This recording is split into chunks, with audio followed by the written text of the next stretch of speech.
Okay, so I'm gonna try to make this quick and not too lengthy or whatever, right? So here's what happened. Coming in the door, my brother gave them 2 months of rent. That first month's rent and that second month's rent.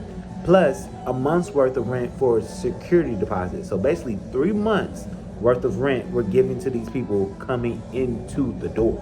So that shows you like, okay, these people are serious about being here, right? At least I would think. So by the third month, my brother was having issues, and then we had this personal thing going on. So he was late. He was late, but he was like, "Hey, by this day or whatever, I'm gonna be able to catch up with this or whatever. Will you take it?" They ended up filing for eviction because he was 1 month late on that rent. Business is business. We get that, but before court, before the initial court date, which was December 18th, keep that in mind. The initial court date was December 18th after they filed for eviction. He was like, I got this month's rent that you just filed for. Here's this month's rent. It was like, we'll hold it, but we can't put it on the books. We're not gonna put it on the books. We're not gonna accept it unless you have the court fees, our late fees, and December's rent as well. So that all totaled up to about $2,500 or so, or whatever. My brother was like, no, I don't got that yet, but here's the month that you filed for, and as far as the month that we in, we can catch up on this next month's rent real quick. Boom, you can have it back. You can have that, and then we'll just work out paying the fees. And by January, everything will be current. Because the rent amount wasn't so crazy to the point it couldn't been caught up and been given to them. Before the initial court date, we already had that first month's rent. We already had not that first month's rent, but that month of rent that they filed for the eviction for. We already had that. So here we go. We're here December 18th. Fully prepared to rectify the situation. Coming in the door like, okay, here's that month's rent that you filed for, plus the current month that we're in, December. The court had too many people coming to the court that day. They was changing judges, changing systems or whatnot, so they had too many cases. They was not gonna be able to hear all those cases. They dismissed the whole lobby, and we have a video of that as well. They dismissed the whole lobby. Everybody go home, wait for new court dates in the mail, right? That's December 18th. That's December 18th. January 1st, our grandmother passed away in Atlanta. We didn't leave Houston until January the 4th. And we have flight confirmations and stuff like that to show as well. We didn't leave Houston until January the 4th. There was still no new notice in the mail, so we didn't know when this was going to take place. It was like, okay, well, maybe it's a month from now. Maybe they just need time because the court was obviously backed up, right? That's what we're thinking. Come home. We get a date set for my grandma. January the 11th was supposed to be the initial funeral, and it was changed because of the weather. If you live in the South or been paying attention to the news, it snowed all through the South. I mean, New Orleans even got snow. So on the 11th, it was supposed to snow in Atlanta. They was like, the cemetery and the funeral home was like, nah, we're not working that day. No cars are being moving. No ground is being broken. Whatever, we're not doing it that day. So it was like, cool. We pushed it back to January the 17th. Now, here's a little fast forward, flashback, or whatever you want to call it. After the funeral, probably like 5 days, almost a week after the funeral, I'm like, okay, let me start at least asking questions. Let me call the courthouse because we haven't been here. Started putting my mind on it and ask these questions for my brother, right? And they tell me that another date was set for January the 14th. And I'm like, how would it be set for January the 14th? There was not even a notice in the mail by January the 4th. January 14th is only 6 business days after the 4th. I counted this. It's 10 days in total, but only 6 business days. So I'm kind of like, huh? So they was like, yeah. And then, of course, naturally, because we're in Atlanta, that court date was missed. The funeral wasn't until December 17th. That court date was, not December 17th, January 17th. That court date, that second court date, was for January the 14th. And then they say, oh, it's too late to appeal now because it's been past 5 days. So you got to talk to legal aid. So we calling legal aids, we calling lawyers and counselors, and we emailing the apartment management, we're calling the constable office, we're calling the court, everyone, just like staying on the phone, trying to communicate, trying to see what's going on, because the plan was to rectify the situation. It wasn't so deep that we couldn't just say, here's the money, let's stay, let's pretend this didn't happen. You know what I mean? It wasn't that deep. So finally, one of the legal aides was like, hey, you can file for a motion of stay of execution or something like that. So we put in those motions. And also, like I said, still trying to stay in contact with the management. Well, thank you. So here it is. I think it was January. We rolled around to January 28th at this point. And Yessie, which is the assistant property manager, she emails my brother saying, hey, we did a walkthrough, which I don't know why they would do a walkthrough, being that you put this in the court's hands anyway. Or why would you just walk into the unit? I don't understand that part. That part was already shady and fishy to me. Like, what are you doing in there? We did a walkthrough. Seems like it's abandoned. How is it abandoned? There's still furniture in there. There's clothes in there. There's dishes in there. There's food in there. There's all types of things in there. How is it abandoned? Anyway, she said, contact us back. My brother contacts her the following day. The lady who's caught lying in the full-length video with the apartment management is calling the cops. She says, oh, yes, he's not here today or whatever. I don't know when she's going to be back. Whole time, yes, he fired. Whole time, yes, he gone. Whole time. And I'm going to get into that. Let me slow down because I don't want to miss any details. But yeah, so Yessie got emailed back the following day and called the following day. No email back. And then we're still calling, right? Because we can't reach Yessie. So I'm like, okay, we can't reach Yessie. Then, well, let's speak to her manager or whatever, which is Jose.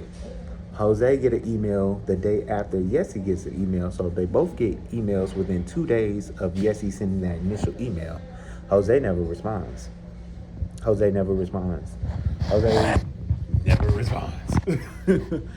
And I'm just thinking like, okay, shit, sweet or whatever. Like, I don't know, still got time, because the constable office said that they have not executed a writ and we have time. They can give us a specific amount of time, but they said, no, you do have time to make it to the court, to get that stay of execution and have them immediately contact us so we know to call it off or whatever. Boom, good. I'm like, okay, let me hurry up and get back to Houston ahead of my brother, because my brother had picked up some shifts so he can have more money to pay going forward, right? So I'm like, let me hurry up and get back to Houston. That morning, it was so crazy because this lady was like, this Lyft driver, she was like, oh yeah, you got to be on your pivot out here or you're going to end up homeless. And part of me was like, but anyway, get to the apartment, can't open the apartment. The locks have been changed. And I'm sitting up here like, I know we're not evicted. I've been calling and checking on this. I've been calling the people who would perform the eviction, and they told me this ain't happening right now. It could happen, but it's not happening. So I'm like,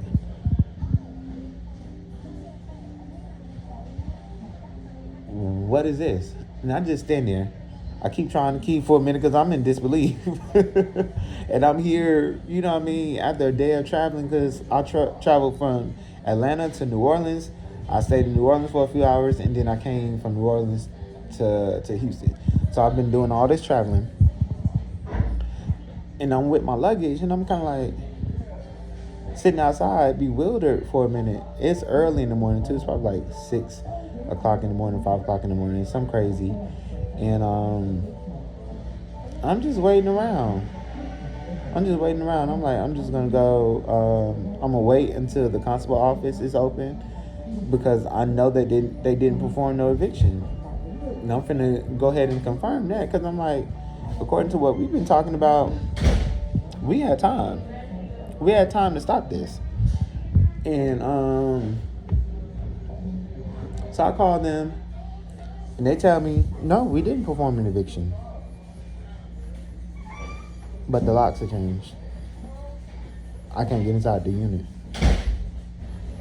And then after that, while I'm in the middle of one of those calls, someone comes out. Two people comes out. Two ladies come out with dogs out of the unit. And I'm like,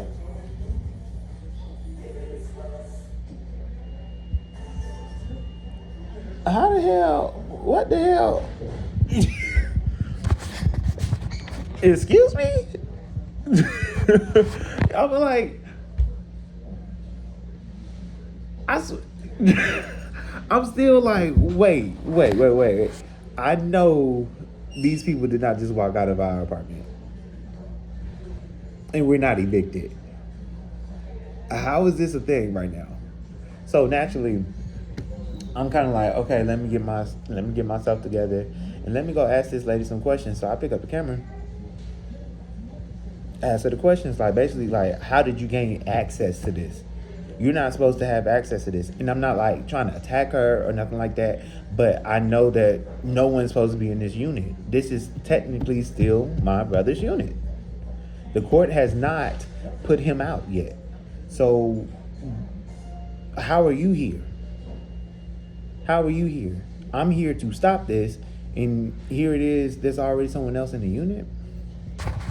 She tells me, oh, Julie, she the one who assisted us all with the paperwork and the keys, and she called us and told me, I think she said Julie told her Thursday that the apartment would be ready on that Friday. And I'm like, this is all days after the emails that were sent. This is all just days. How the hell you go into a unit on the 28th of January and claim it to be abandoned, even with furniture and all those things inside of it, and have it released by that following week? There's no way possible. They already went in that unit. They already checked out that unit. They already cleared that unit and trashed it before I even got that email. And that's probably why Yessie don't work there no more. Because Yessie probably sent that email to, I don't know why she sent that email, but they already leased it. Because if you know anything about leasing an apartment through a company, like a real apartment complex, your application goes to a specific unit. Granted, they can change the units, but when you're applying, your application goes to a specific unit. It's not like, oh, I'm applying for a 2-bedroom, and it's like, okay, whatever we got, we'll give it to you. No, your 2-bedroom that you're applying for will go to a specific unit. If that unit is 206, it's gonna go to 206. If it's 208, it's gonna go to 208. You're gonna get a specific unit when you're applying for an apartment. So how did this lady from January 28th, and I know it takes a week or two to be approved for the apartment. I know for a fact it does. How did you get approved? How were you able to select that unit unless it was not on the market? I'm not saying this right. She was not able to select that unit unless it was on the market. That apartment had to already been on the market. That means they already went into that unit, already trashed it, and put it back on the market. They leased that apartment before the eviction process took place. They already did it. There's no way in hell from January 28th to, I think she said she got the keys on February the 7th. There's no way possible she could have applied for that apartment and the apartment went through, been trashed, and ready for the next person within that short amount of time. It's not possible. So that means they already been into the unit before that email came.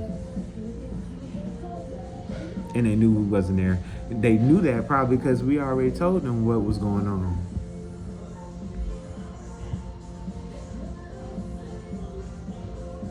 So everybody's making up these like assumptions about what's going on, and you ain't even like you watching a 1 minute clip, one interaction out of a whole situation. That's ignorant.